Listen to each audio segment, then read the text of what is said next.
Assalamualaikum warahmatullahi wabarakatuh. Perkenalkan, nama saya Laode Andibara, SPD UNSC. Bidang kegiatan saya adalah ilmu sains kebumian. Saat ini saya bekerja sebagai dosen tetap pada jurusan Teknik Geofisika, Fakultas Matematika dan Ilmu Pengetahuan Alam. Saya mengajar beberapa mata kuliah pada jurusan Teknik Geofisika. Salah satu di antaranya adalah metode geolistrik.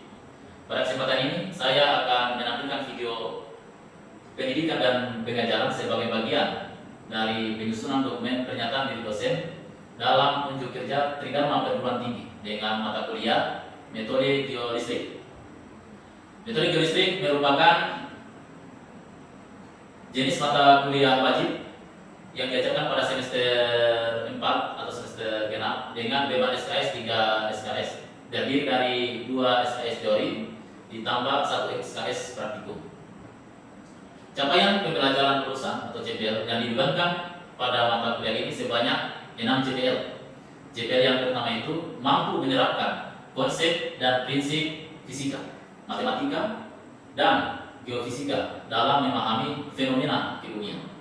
CPL yang kedua mampu mengidentifikasi, merumuskan, dan menyelesaikan permasalahan geofisika secara ilmiah. CPL yang ketiga mampu merancang dan melaksanakan akuisisi data geofisika serta menganalisis, mengolah, dan menginterpretasi data. CPL yang keempat mampu menggunakan perangkat guna geofisika dan teknologi informasi untuk pemrosesan dan interpretasi data. CPL yang kelima mampu bekerja sama dalam tim multidisiplin dan mengkomunikasikan hasil kajian geofisika secara efektif. Kemudian CPL yang keenam yaitu mampu menunjukkan sikap bertanggung jawab, etis, dan profesional dalam praktik geofisika. Dari CPL tadi kita menyelesaikan sub CPMK atau kemampuan akhir yang direncanakan sebanyak 12 sub CPMK. Sub CPMK yang pertama yaitu menjelaskan konsep dasar kelistrikan bumi dan resistivitas batuan serta faktor yang mempengaruhinya. Sub CPMK yang kedua menurunkan persamaan potensial listrik dalam medium homogen dan medium berlapis. Sub CPMK yang ketiga menghitung resistivitas semu untuk berbagai konfigurasi elektroda dan menganalisis sensitivitasnya. Sub CPMK yang keempat menganalisis kelebihan, kekurangan, dan aplikasi setiap konfigurasi elektroda untuk target survei tertentu. Sub CPMK yang kelima merancang desain survei geolistrik, sounding, profiling, mapping lengkap dengan justifikasi teknis sesuai target geologi. Sub CPMK yang keenam melaksanakan akuisisi data vertical electrical sounding atau phase di lapangan menggunakan resistivity method. Sub CPMK yang ketujuh melaksanakan akuisisi data 2 dimensi, resistivity, tomografi dengan multi elektroda secara sistematis. Sub CPMK yang ke-8 melakukan quality control, koreksi data, elektroda, topografi, geometri, dan filtering data lapangan. Sub CPMK ke-9 melakukan inversi data phase 1 dimensi menggunakan perangkat guna dan menghasilkan model lapisan bawah permukaan.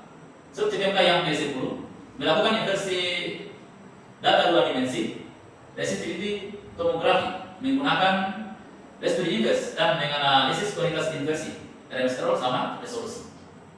Kemudian sub CPMK yang ke-11 menginterpretasi penampang resistivitas 2 dimensi untuk identifikasi litologi, struktur, dan fluida serta mengkorelasikannya dengan data geologi.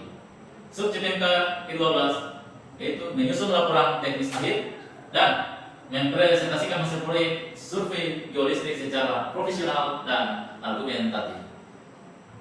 Itu beberapa sub CPMK. Kemudian untuk rencana pembelajaran mingguan ini terdiri dari 16 pertemuan. Untuk minggu pertama itu kita membahas tentang kontrak kuliah dan pendahuluan yang materinya itu bercerita tentang pengertian metode geolistrik, sejarah perkembangan, aplikasi dalam geofisika, air tanah, geoteknik, lingkungan, mineral, panas bumi, dan arkeologi. Kemudian minggu kedua itu adalah kita membahas tentang dasar kelistrikan bumi. Kemudian minggu ketiga kita membahas tentang potensial listrik dalam bumi. Kemudian pertemuan yang keempat atau minggu keempat itu kita membahas tentang konfigurasi elektroda dasar, di antaranya konfigurasi Wener dan Schlumberger. Kemudian pertemuan minggu kelima itu konfigurasi lanjutan dan analisis dengan konfigurasi dipol-dipol, pol-pol, Wener Schlumberger, dan perbandingan resolusi vertikal horizontal. Kemudian pertemuan yang keenam atau minggu keenam kita membahas tentang desain survei geolistrik. Kemudian minggu ketujuh kita membahas tentang metode sounding, profiling, dan mapping. Dan pertemuan yang ke-8 atau minggu ke-8 kita melakukan ujian tengah semester. Jadi ujian tengah semesternya itu melakukan presentasi proposal survei geolistrik. Jadi setiap kelompok itu mempresentasikan mengenai latar belakang, target geologi, peta lokasi, desain survei, konfigurasi, parameter akuisisi, dan jadwal. Kemudian pertemuan yang ke-9 kita membahas tentang akuisisi vertikal electrical sounding atau phase. Kemudian minggu yang ke-10 kita membahas akuisisi dua dimensi, resistivity tomografi. Pertemuan yang ke-11 kita membahas tentang penulisan data geolistrik. Pertemuan yang ke-12 kita membahas tentang inversi data phase satu dimensi. Kemudian pertemuan yang ke-13 kita membahas inversi data dua dimensi resistivity tomografi. Pertemuan yang ke-14 kita membahas interpretasi geolistrik untuk aplikasi. Kemudian pertemuan yang ke-15 itu kita membahas tentang interpretasi lanjutan dan finalisasi proyek. Kemudian yang ke-16 itu adalah kita melakukan ujian akhir semester. Jadi kita melakukan sidang proyek akhir, di mana mahasiswa itu mempresentasi hasil survei geolistrik secara lengkap berkaitan dengan desain, akuisisi, penulisan, inversi, interpretasi, kesimpulan, dan syarat. Kemudian untuk rencana penilaian ada 6 poin. Yang pertama itu adalah partisipasi dan sikap. Kemudian yang kedua tugas mandiri. Yang ketiga praktikum dan laporan. Yang keempat kuis. Yang keenam ujian tengah semester, dan yang keenam itu adalah ujian akhir semester. Kemudian konversi nilai akhir. Jadi nilainya itu ada 4, ada nilai A, B, C, D, dan E. Jadi untuk nilai A itu rentas skornya 81 sampai 100, kemudian B 66 sampai 80, kemudian C 51 sampai 65, D 36 sampai 50, dan E 0 sampai 35. Untuk syarat kelulusan mata kuliah itu ada 4. Nilai akhir minimal itu adalah D, kehadiran minimal 80% dari total pertemuan, wajib mengikuti seluruh sesi praktikum lapangan, kemudian wajib mengikuti UTS dan UAS. Jika salah satu syarat di atas tidak terpenuhi, mahasiswa dinyatakan tidak lulus atau E. Selanjutnya saya akan menampilkan video singkat pembelajaran di dalam kelas pada pertemuan keempat mengenai konfigurasi elektroda dasar. Terima kasih. Mata kuliah apa? Metode geolistrik, Pak. Oh iya.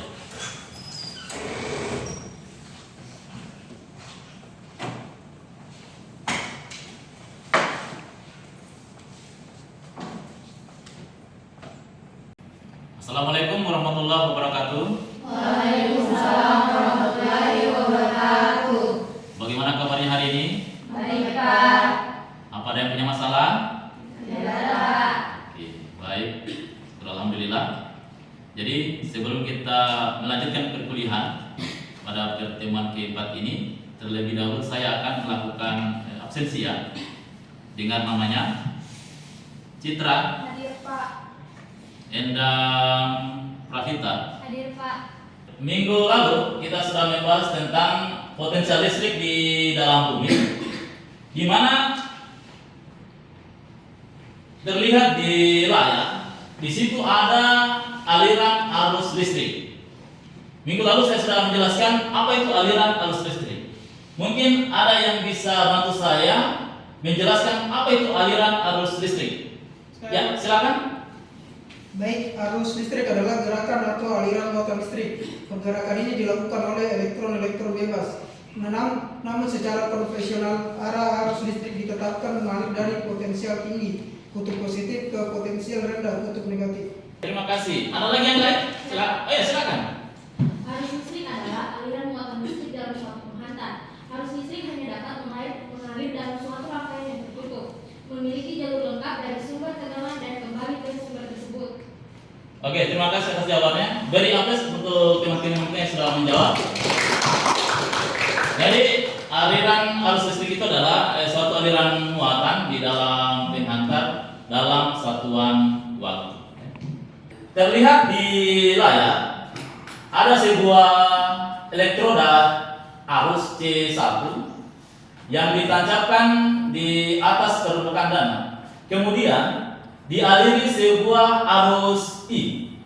Minggu lalu saya sudah menjelaskan berapa nilai potensial di titik P1. Mungkin ada yang bisa bantu saya menjelaskan berapa nilai potensial di titik P1. Ya, silakan.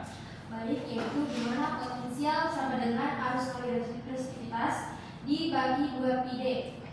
Ya, beri aplaus buat temannya yang sudah menjawab. Jadi, nilai potensial di titik P1 itu adalah arus dikali dengan resistivitas dibagi dengan 2 pi D, di mana D itu merupakan jarak antara C1 dan P1. Oke, lanjut. Jadi di layar ada 4 buah elektroda. Jadi yang pertama itu adalah elektroda arus C1. Kemudian yang kedua adalah elektroda potensial P1. Kemudian ada elektroda potensial P2. Kemudian ada elektroda arus C2. Berapa kemudian nilai potensial di titik P1? Kemudian berapa nilai potensial di titik P2? Setelah kita akan mengetahui nilai P1 dan P2, maka kita bisa mengetahui berapa nilai potensialnya. Maka yang pertama adalah kita mencari nilai potensial di titik P1. Berapa nilai potensial di titik P1? Nah, untuk mencari nilai potensial di titik P1, maka kita harus perlu tahu jarak antara C1 dengan P1, kemudian P1 dengan C2. Nah, jadi D1 ini adalah jarak antara C1 sampai P1. Kemudian D2 adalah jarak antara P1 dengan C2. Kemudian untuk mengetahui berapa nilai potensial di titik P2, maka kita perlu tahu berapa jarak antara C1 sampai P2 dan jarak P2 sampai ke C2. Nah, jarak antara C1 sampai P2 itu bisa kita namakan dengan D3. Kemudian jarak antara P2 sampai C2 itu kita menganggapnya jarak itu adalah D4. Maka kita bisa menuliskan berapa potensial di titik P1 dan potensial di titik P2. Nah, ini merupakan nilai potensial di titik P1. Jadi V1 sama dengan arus dikali dengan resistivitasnya dibagi 2 pi dikali seper D1 kurang seper D2.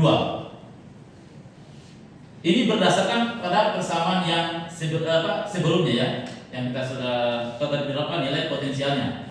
Kemudian potensial untuk di titik P2 bisa kita tulis bahwa V2 sama dengan arus dikali dengan resistivitas dibagi dengan 2 pi dikali seper D3, itu jarak antara C1 sampai P2 dikurang dengan C per D4, yaitu jarak antara P2 sampai C2. Nah, berapa potensialnya untuk konfigurasi 4 elektroda ini? Maka kita bisa menuliskannya, beda potensial konfigurasi antara 4 elektroda ini yaitu V1 dikurang V2. Namanya juga beda potensial ya. Kalau beda potensial kan berarti dikurangi ya. Beda potensial antara V1 dan V2, maka kita kurangi V1 dikurang V2. Nah, kenapa arus itu bisa mengalir? Karena perbedaan potensial. Nah, jadi V1 itu beda potensialnya dengan V2. Untuk mencari beda potensialnya, maka bisa kita menuliskan V1 dikurang dengan V2 ya, sama dengan nanti kita substitusi ya antara nilai V1 dengan nilai V2. Jadi bisa kita tuliskan V1 dikurang V2 sama dengan arus dikali dengan resistivitas dibagi 2pi dikali C per D1 kurang C per D2 dikurang C per D3 ditambah C per D4. Jadi seperti itu V1 kurang V2. Jadi bisa kemudian kita tulis kembali V1 dikurang V2 sama dengan arus dikali resistivitas dibagi 2pi dikali C per D1 kurang C per D2 kurang C per D3 ditambah C per D4. Kemudian bisa kita tuliskan ya. Nah, jadi bisa kita tulis kembali. Jadi V itu sama dengan arus dikali dengan resistivitas dibagi 2pi dikali C per D1 dikurang C per D2 kurang C per D3 ditambah C per D4. Di mana bisa kita tulis bahwa resistivitas itu sama dengan 2pi dikali dengan tegangannya dibagi I dikali C per D1 dikurang C per D2 dikurang C per D3 ditambah C per D4 pangkat min 1. Kemudian jadi resistivitasnya ini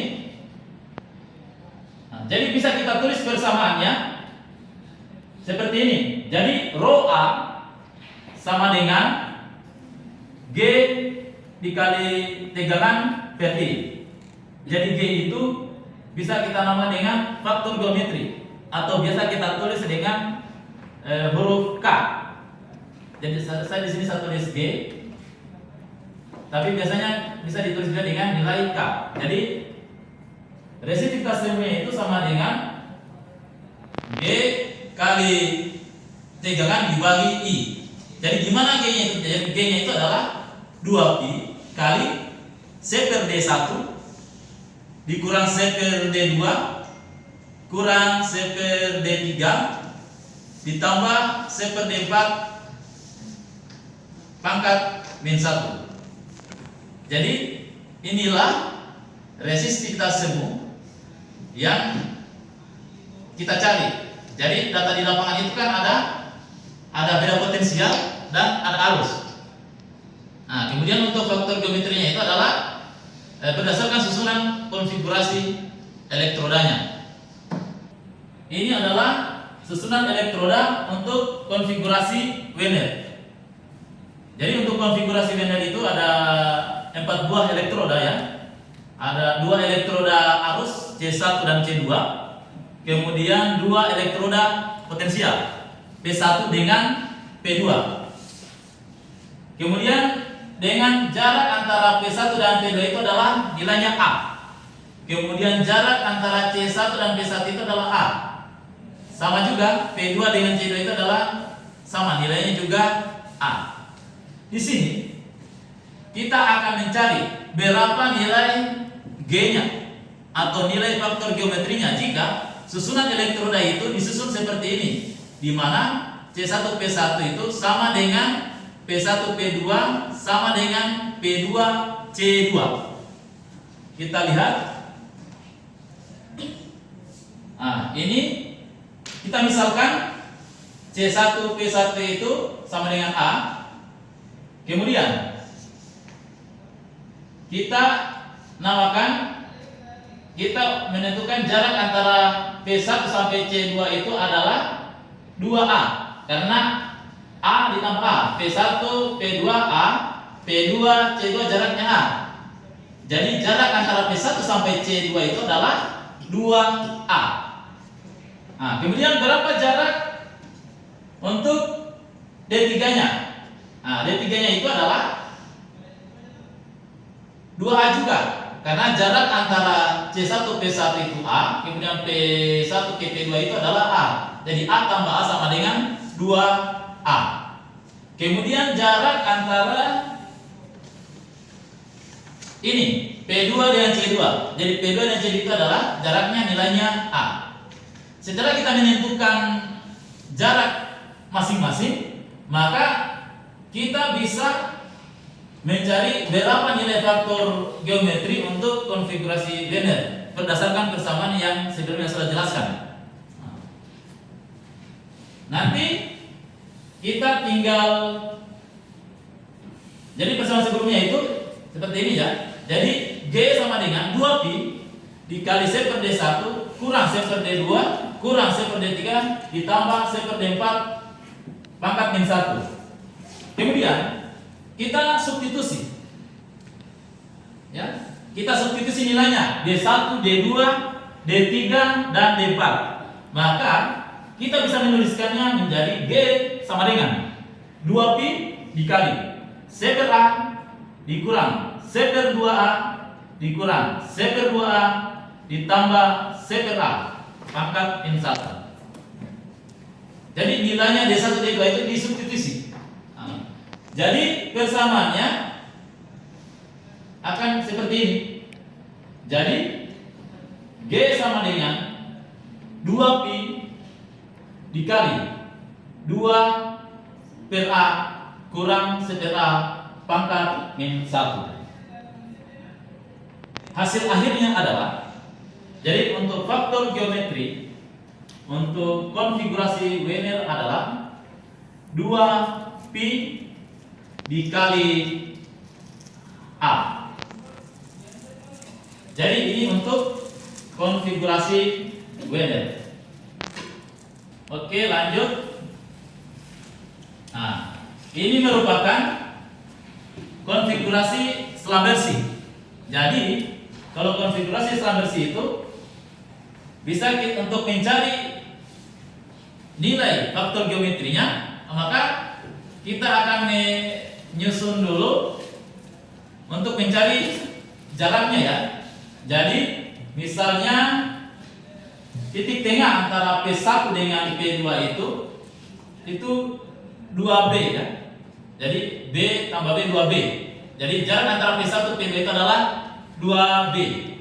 Kemudian jarak antara C1 sampai di titik di tengah P1 antara P2 itu adalah, kita bisa andaikan nilainya L. Kemudian untuk jarak mulai dari titik tengah sampai dengan ke C2 kita anggap juga itu adalah L. Nah, kemudian jarak antara C1 P1 kita bisa mengurangkan antara L dikurang B. Jadi jarak antara C1 sampai ke P1 itu adalah, kita anggapkan D1 sama dengan L dikurang B. Kemudian berapa jarak antara P2 ke C2? Jadi bisa kita menuliskannya D4 sama dengan L dikurang B. Nah, kemudian berapa jarak antara P1 sampai C2? Jadi kita bisa tulis D2 sama dengan L ditambah B. Kemudian jarak antara C1 sampai P2 itu adalah kita bisa tulis D3 sama dengan L ditambah B. Setelah mengetahui jarak antara C ke P1 kemudian P1 ke C2, maka kita bisa menentukan faktor geometri untuk konfigurasi selam bersih. Nah, untuk menjawab itu, maka saya akan membuat kelompok. Jadi nanti dibagi 2 kelompok saja ya. Jadi masing-masing cari buat kelompok. Kemudian nanti didiskusikan berapa nilai faktor geometri untuk konfigurasi selam bersih. Selanjutnya, saya akan membagi 2 kelompok untuk mendiskusikan berapa nilai faktor geometri untuk konfigurasi selam bersih. Di sini saya akan membagikan lembar kerjanya. Nanti tentukan siapa ketua kelompoknya, kemudian tulis nama-namanya di sini. Jadi pekerjaannya itu ditulis di lembar kerja. Nanti setelah dikerja, nanti dikumpul kembali sama saya. Begitu ya?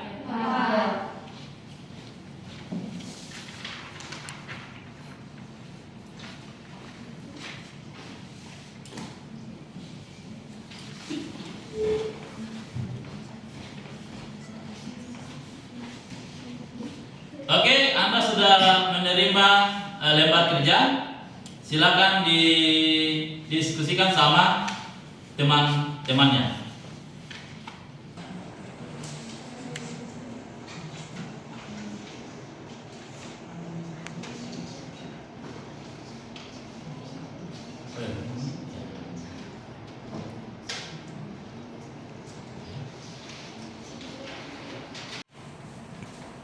Bagaimana? Sudah selesai mengerjakan? Sudah. Ada yang bisa bantu saya untuk mengerjakannya di depan? Saya, Pak. Oh ya, silakan.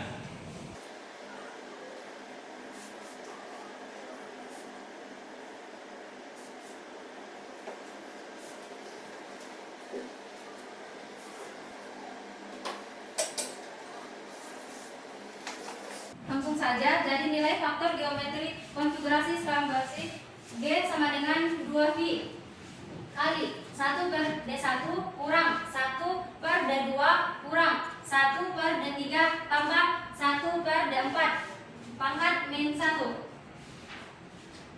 G sama dengan 2V kali 1 per L kurang B kurang 1 per L tambah B kurang 1 per L tambah B tambah 1 per L kurang B pangkat min 1. G sama dengan 2V kali 4B per L kurang B kali L tambah B pangkat min 1. Jadi G sama dengan V kali L pangkat 2 kurang B pangkat 2 per 2B. Bagaimana? Ngerti ya? Ngerti, Pak. Silakan beri aplaus untuk teman kita. Silakan teman kita. Jadi sudah paham ya? Jadi hari ini tuh kita sudah mempelajari tentang konfigurasi linear sama konfigurasi selam bersih. Jadi untuk materi hari ini cukup sampai di sini. Nanti kita akan lanjutkan tentang konfigurasi dipol sama pol-pol. Jadi disarankan kepada adik mahasiswa untuk mempelajarinya sebelum kita masuk untuk minggu ke depannya. Saya kira cukup untuk hari ini. Mudah-mudahan apa yang kita pelajari hari ini bisa bermanfaat untuk kita semua. Saya akhiri. Assalamualaikum warahmatullahi wabarakatuh. Waalaikumsalam warahmatullahi wabarakatuh. Terima kasih, Pak. Iya, sama-sama.